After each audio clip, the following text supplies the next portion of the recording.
Daniel. Everybody say, Daniel! Not that Daniel. Sorry, Daniel.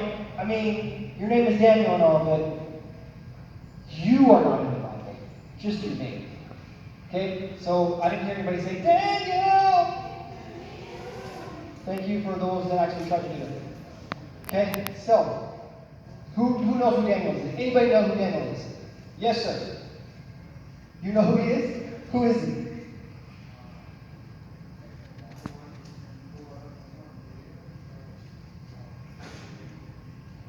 Yeah, okay. Yeah, kind of.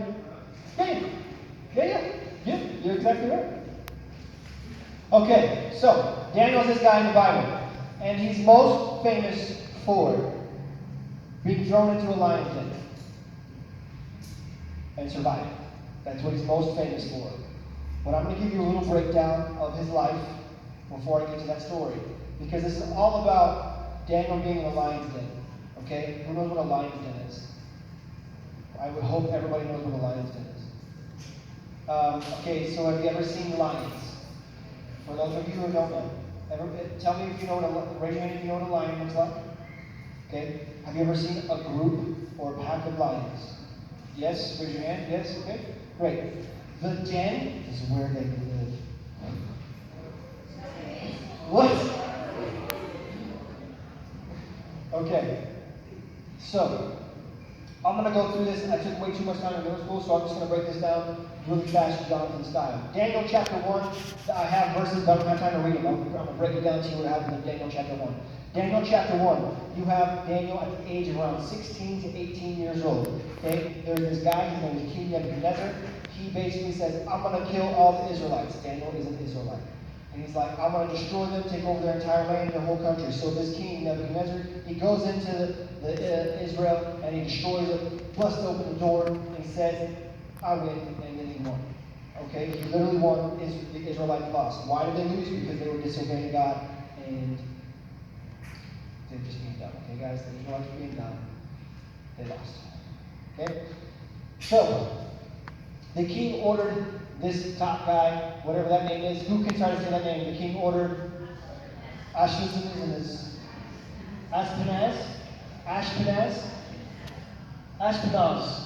Okay, that guy. It's his chief of staff to bring to the palace some of the young men of Judah's royal family and to serve in the royal palace. They're going to learn all this stuff. They're going to teach them about the ways of Babylon. And guess what? Daniel and his 4 friends were among those people that they brought.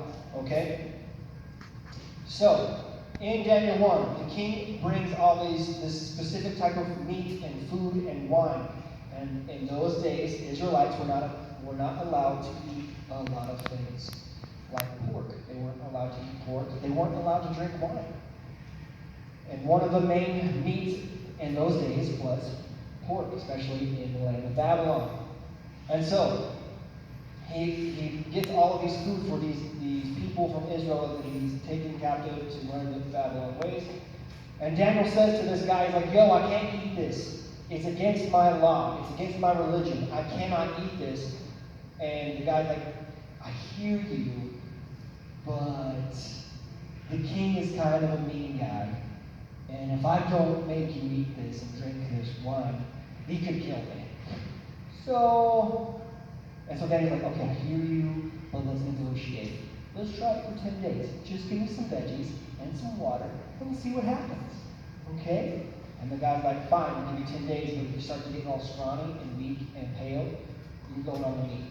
And they said, okay. And they did it for 10 days, and the guys were fine, and they let me. Okay? I tell you that story for a purpose, because Daniel right there, he's 16. Or 17 or 18. They only give me an age range. I can't tell you exactly how old he was. And he could have been like, yo, here's a double bacon cheeseburger. And he was like, no, I want a salad. Okay? For real. They were like, here's a double bacon cheeseburger with ham and pulled pork on top. No, thank you. I'll take some lettuce. No, not sure. That's what literally would happen. Okay?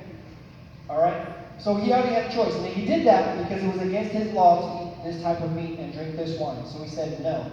I'm not going to do it. He stood up once, right at the very beginning when he believed in. Okay? In chapter 2, King Nebuchadnezzar has a dream, and he tells all of the wise men in his court. He said, I had this dream, and it's bothering me in my mind. I can't stop thinking about it. It's driving me crazy. I need you, talking to the wise men, to tell me what it means. And so he says, surely, King, tell us your dream, and we will gladly tell you what it means. And then he's like, it's real serious on him. Like, if he had glasses, he was like, no. Like, if I had some glasses, I could be good. Yes, like that. Can you get him to that one? It's like this.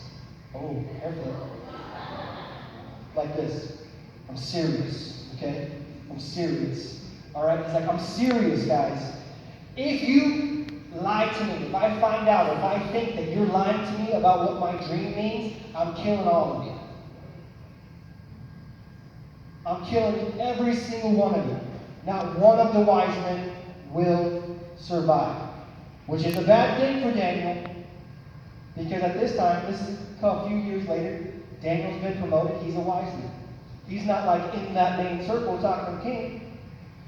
So we'll pick up in Daniel chapter 2, verse 12. The king was furious when he heard this, because the wise men had told him that they can't interpret the dream, because they're like, well, hold up. If you're going to kill us all, I'm just not going to do it. I'm not going to even try. So he had ordered that all the wise men of Babylon be executed. And because of the king's decree, men were sent to find and kill Daniel and his friends. Okay? So, what does Daniel do? This guy knocks on the door. Yo, open up, I'm here to kill you! Daniel's like, what? Hold up. He opens the door and he's like, why are you here to kill me, bro? I didn't do anything here. So the guy tells him about the king's decree that said because of the dream, he's going to yada, yada, yada. You get the picture, right? You're all following, you're all tracking with me, right? You're all there with me. I know I'm talking really fast, but you're there with me. Okay? So, the king says to the guy, Daniel says to the guy who sent from the king to kill Daniel, hey, take me to the king. And the guy's like, what? Because in those days, you didn't just walk to the king. You didn't just like, hey, what's up, king? How's it going? You want to go like have a drink? No, you don't do that. Because if you walked into the king's presence without the king saying it's okay, you know what happened to you? You died. They literally had people right next to the door with swords. And if you walked into the king's presence and he didn't like point at you to come in, the people were just like, whoosh, done. Like ninja style. Like, your floor bleeding out, body stuff everywhere. Gross. Okay? That's what happened. So he was like, take me to the king. So Daniel had favor with the king because he walked to the king. The guy took him to the king and he talked to the king. And Daniel told the king, King Nebuchadnezzar, you tell me your dream. Give me a few days to pray. And then I will come back with you and tell you what it means. And that's exactly what the king did. So we're going to pick up in Daniel 2, verse 17. Then Daniel went home and told his friends Hananiah, Mishael, and Azariah what had happened. Hananiah, Mishael, and Azariah are also known as Shadrach, Meshach, and Abednego. You may know them from the story where they got thrown into a fiery furnace. Just throwing that out there. And he urged them to ask the God of heaven to show them his mercy by telling them the secret of the dream is what they mean, so they would not be executed along with the other wise men of Babylon. That night the secret was revealed to Daniel in a vision, and Daniel praised the God of heaven. Okay? What is the very first thing Daniel did? I'm sorry. You're very logical, and I appreciate that. What was the very first thing he did? Went home. He went home. Okay? What was the second thing that he did? He what? He told his friends. Just like how I told all of you that Courtney wasn't feeling well, and then I asked you to pray with me, and we all stood in agreement, right? Daniel did the same thing. He went home and he told his friends. Why? Because Daniel understood that I can't do this on my own. I need other people to help me. I can't do this on my own. I need your help. You cannot do this alone. You need people in your life to help you. If you go through life trying to do this on your own, you will fail. That's a fact. That's not just for you, baby. That's for everybody else. Okay? If you go through life trying to do it on your own, you will fail every time. Maybe not every time. Let me not say that. Maybe not every time. But you have to have people in your life. And I don't just mean any people. Okay? I don't mean any people. The three people that he told were right there with Daniel. They believed their faith was right there with his. And then, obviously it worked. Daniel tells the king the dream. And then verse 48, then the king appointed Daniel to a high position and gave him many valuable gifts. He made Daniel ruler over the whole province of Babylon, as well as chief over all his wise men. Daniel went from a nobody, and then he went home and he trusted God and he prayed, to being chief over all the wise men. He went from being on the chopping block to being dead, to being the boss over all of those people, because he did what God told him to do. Right? In chapter 3 of Daniel is the story of Shadrach, Meshach, and Abednego. I don't have time to go through it, but if you want to check it out, Shadrach, Meshach, and Abednego, they get thrown into a fiery furnace. It's kind of a cool story. It's one of my favorites. You should check it out. Chapter 4, there's another dream. Yes. Yes. It is the one from Veggie Chance. In chapter 4, the king Nebuchadnezzar has another dream. Daniel interprets that again. It didn't turn out well for Nebuchadnezzar. Kind of went a little crazy and ate grass. Not gonna lie, that's literally what happened. Chapter 5, there's a new king, and this is crazy. He's throwing a party. This king is throwing this party, and he's using some sacred stuff that he stole from Israel.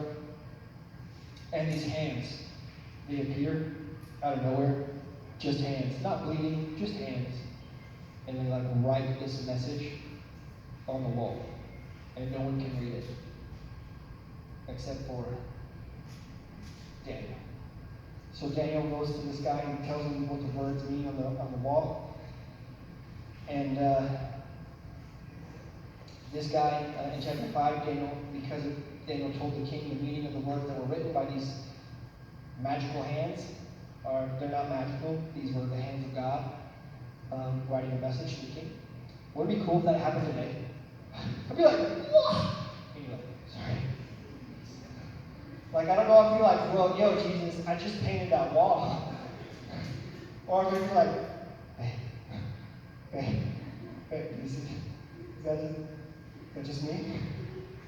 Okay? And then, anyway, sorry, I got a little sidetracked. So after he tells the king the writing on the wall, he's promoted to the third highest official in all the land of Babylon. And then a new king takes over. His name is Darius. And we're going to pick up in Daniel chapter 6, verse 1. Darius the Mede decided to divide the kingdom into 120 provinces. He appointed a high officer to rule over each province. The king also chose Daniel and 2 other administrators to supervise the high officers and protect the king's interests. Daniel soon proved himself more capable than all the other administrators and high officers. Because of Daniel's great ability, the king made plans to place him over the entire empire. So, just real quick, let's roll back to chapter 1. Okay? 16-year-old Daniel stood up for what he believed in by not eating the wrong kind of food and not drinking the wrong kind of drink. Okay? And then he was placed in the royal palace as a lowly wise man, but he stood up for what he believed in. In chapter 2, Daniel again stood up for what he believed in, and he went from being almost killed to being the chief of all the wise men. In chapter 4, some other things happened with the interpretation of that dream, and then chapter 5, he got promoted again to be the third highest person in all of the land. And now, in chapter 6, the very first thing that we see, and at this time, during all of this, Daniel's between the ages of 60 to 70. 60. 60 to 70. That's how much time has passed. And now the king is making plans to place him over the entire empire. That means that no one in the land would be higher except for the king. Nobody. But these other administrators, they didn't like it. They got jealous because Daniel was getting all the attention. And so, you know what they did? They were like, we're going to get him. And so they watched him, to see if he would mess up. And he never did. And so they said to each other, there's no way we can get Daniel. There's no way we can get him except through his religion. Because Daniel prayed 3 times a day, morning, afternoon, evening, every day. He prayed to the God of Israel, which is our God. And so these people, these other high officers and administrators, they went to the king and they said, let's make a new law, Darius, King Darius, your almighty great majesty, building this guy's ego up like you're the best, yada, yada, yada. And let's make a law that says that nobody in the land can worship anybody else but you. You can't worship anybody else but you. And Darius, being the macho guy that he is like, oh yeah, I like that. Everybody worshiping me. That sounds great. Let's make that a law. And then they're like, and if they do, there should definitely be a punishment. What should it be? How about we throw people into the lion's den if they worship anybody else? And the king's like, yeah, that sounds like a really great idea. Let's do that. That sounds great. Yeah. So he does. He makes that a law. And then chapter 6 and verse 10, but when Daniel learned that the law had been signed, he went home and knelt down as usual in his upstairs room with his windows open toward Jerusalem. Not only did he keep praying to his God, he didn't hide it either. He didn't act one way at church and then go home and do something different and hide it. Go to school and hide it. No. He went home and he opened his window so everybody could see, I'm going to worship my God because my God has got me this far, so why not? But then these high officers and administrators, they were watching him. And so, of course, because he didn't hide it, they saw him. They went to the king and they said, King, your guy, Daniel, he's worshiping his God, even though you said not to. We have to throw him to the lion's den. And the king loved Daniel so much that he didn't arrest him right away. He was distraught. He looked for every way to try to not arrest Daniel because he loved him. Because Daniel had that much favor with him. But these guys kept talking to the king here. You know that the law is, once you sign this into law, you have to do it. So he did. They sent men to arrest Daniel. They took him out to the lion's den. They threw him in this lion's den. They put a stone over it, and there was a big hole in the ground. They put a stone over it, and the king marked the stone with his seal, which meant that if anybody tried to rescue him, they would be executed. He was not allowed to be saved.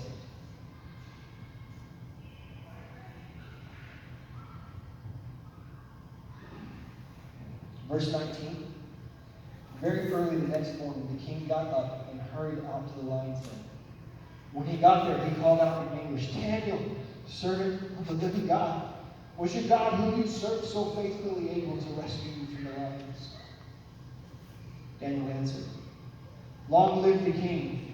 My God sent his angel to shut the lion's mouth so that they would not hurt me, for I have been found innocent in his sight, and I have not wronged you, your majesty. The king was overjoyed and ordered that Daniel be lifted from the den, and not a scratch was found on him, for he trusted in his God. How does that come into play today? Because are you going to be thrown into an actual lion's den? No. So let me read this definition to you. Lion's den. A place or state of extreme disadvantage, antagonism, or hostility.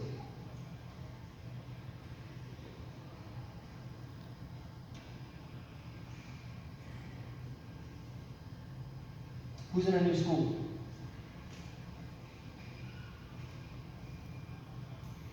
Lion's Den. Who's at in school. Same school, same school. Rob, put your hand down. Lion's Den. Who has to make new friends? Could be a lion's den. Who has the same friends? Maybe they're not living right. Lion's den. Who's ever been?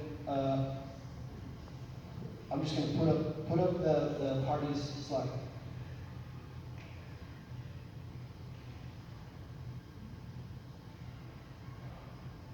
Lion's Den. All of that. That's only 4.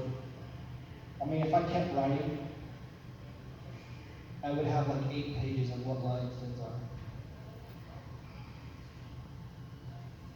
A lion's den is a place of disadvantage or hostility. And any place you go where God isn't, lion's den. But here's the great news, guys. If you accept Jesus Christ as your Lord and Savior, everywhere you go, He goes.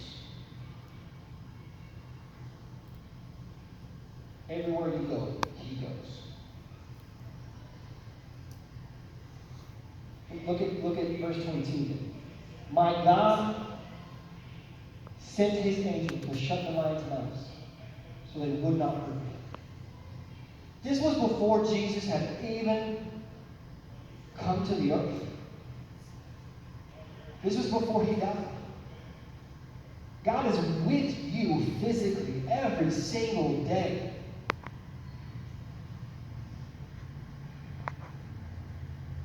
So when you're in a lion's den, when you have the option to go smoke weed with your friends, God's there to protect you, to help you, to say no. When you get the opportunity to go with someone and smoke some meth, God's with you to help you say no. 1 Corinthians 10:13, I talked to you about it last week. It says, I'm going to read it out of the CEV version, which says, you are tempted in the same way that everyone else is tempted. But God can be trusted not to let you be tempted too much. He will show you how to escape.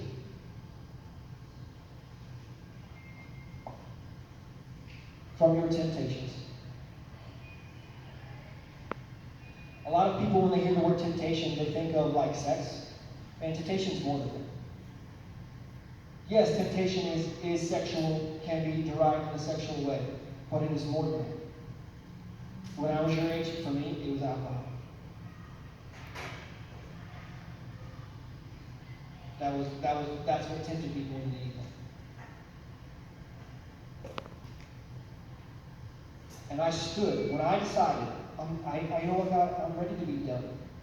I'm ready not to go parties anymore. I'm ready not to be drunk every single day.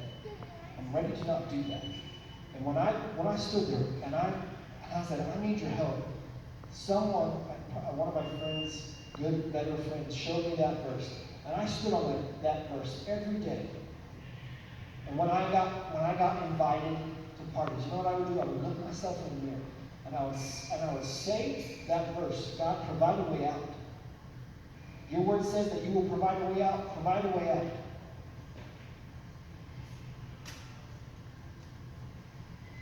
And look where I am today. Did it happen overnight? No. But look where I am today. Because I stood on a verse in the Word of God. I stood on it. And I said it to myself every day. Because that's what I need. Because I was tired of being put in a lion's den.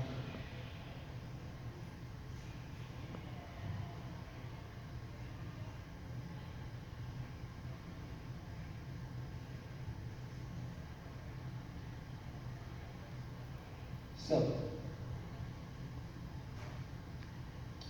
if you're tired of being put in a lion's den, and you want a way out, stand up.